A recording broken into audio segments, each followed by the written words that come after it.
Selamat pagi anak didik kami kelas 9, bertemu kembali kita dalam pembelajaran daring kita. Hari ini materi kita tentang pergerakan bumi dan hukum pergerakan planet-planet masih dalam topik tata surya. Bumi dan bulan bergerak mengelilingi matahari. Bumi berputar pada porosnya atau kita katakan dia rotasi bumi. Ini dia akibat rotasi bumi. Yang pertama, terjadinya siang dan malam. Rotasi bumi mengakibatkan terjadinya siang dan malam. Hal ini terjadi karena ada dua bagian bumi yang sebagian menghadap matahari dan sebagian lagi membelakangi matahari. Bagian yang menghadap matahari mengalami waktu siang, bagian yang membelakangi matahari mengalami waktu malam. Yang kedua, gerakan semu matahari.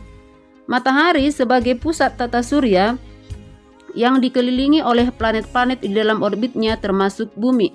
Peristiwa itu disebut gerak semu harian matahari.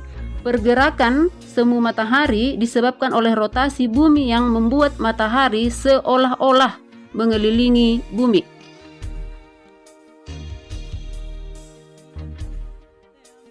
Yang ketiga, adanya perbedaan zonasi dan waktu. Rotasi bumi juga berpengaruh pada perbedaan waktu di bagian-bagian bumi.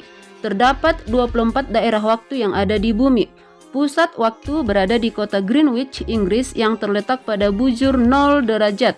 Setiap selisih 15 derajat, perbedaan waktu mengalami selisih 1 jam.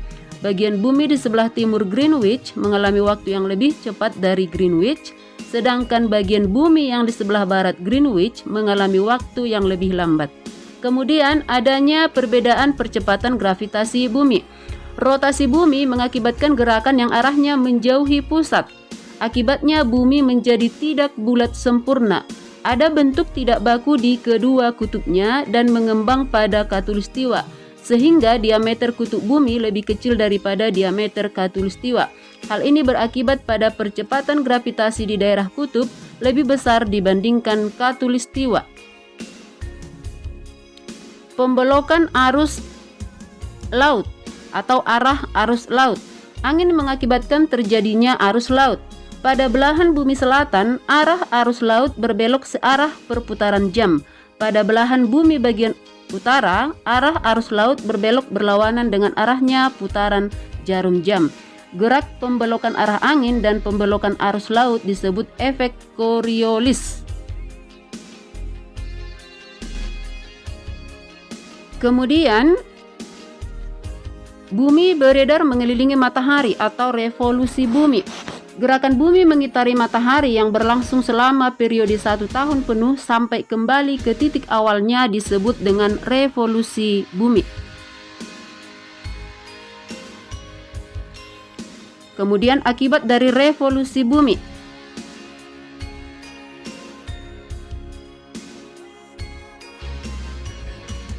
Terjadinya perubahan musim serta perbedaan durasi siang dan malam di berbagai wilayah permukaannya. Kemudian adanya gerak semu tahunan matahari dan terjadi perubahan kenampakan rasi bintang di wilayah langit. Kemudian kita lihat bulan sebagai satelit alami bumi mengalami 3 gerak sekaligus. Yang pertama, rotasi bulan, bulan berputar pada porosnya. Kemudian revolusi bulan, bulan mengelilingi bumi. Kemudian yang ketiga, bersama-sama dengan bumi mengitari matahari.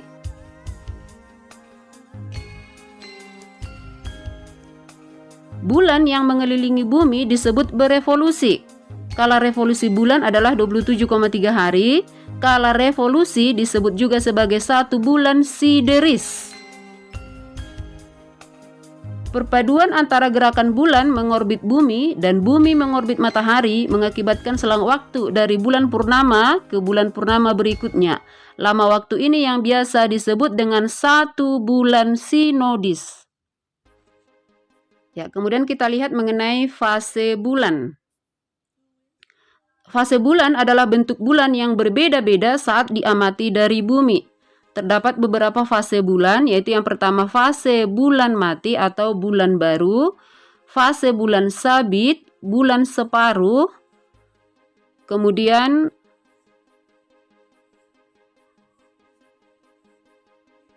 fase bulan bungkuk atau bulan cembung, kemudian fase bulan purnama.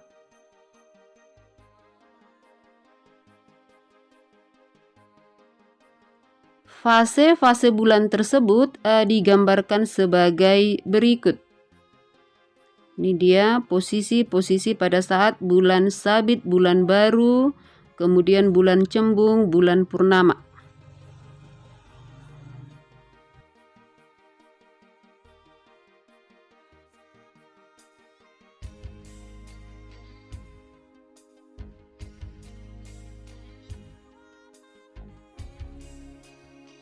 Ya, kemudian kita lanjutkan ke hukum pergerakan planet-planet. Pertama sekali, pergerakan planet ini dikemukakan oleh Nicolaus Copernicus. Dia mengemukakan teorinya yang menganggap bahwa matahari adalah pusat tata surya atau teori heliosentris. Jadi anggota-anggota tata surya yang lain beredar mengelilingi matahari. Kemudian pendapat Copernicus ini disempurnakan oleh Johannes Kepler dengan mengemukakan 3 hukum pergerakan planet.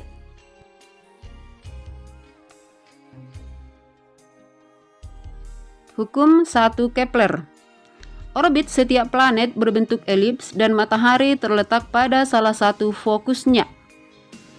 Digambarkan sebagai berikut.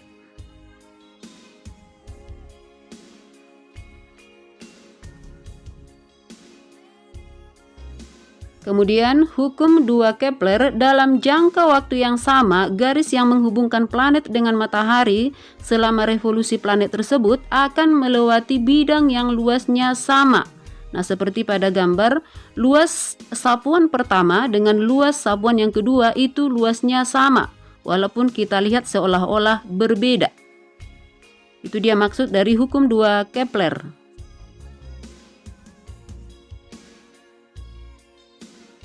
Kemudian kita lihat mengenai hukum 3 Kepler, kuadrat skala revolusi planet sebanding dengan pangkat 3 jarak rata-rata planet ke matahari dirumuskan seperti pada gambar.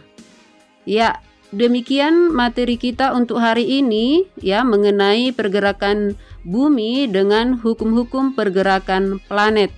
Nah, untuk hari ini, anak-anak kami tolong diringkaskan materi kita hari ini. Kemudian nanti kamu kirimkan di bagian tugas classroom kita. Terima kasih buat anak-anak kami yang sudah menyimak. Tetaplah semangat. Salam sehat.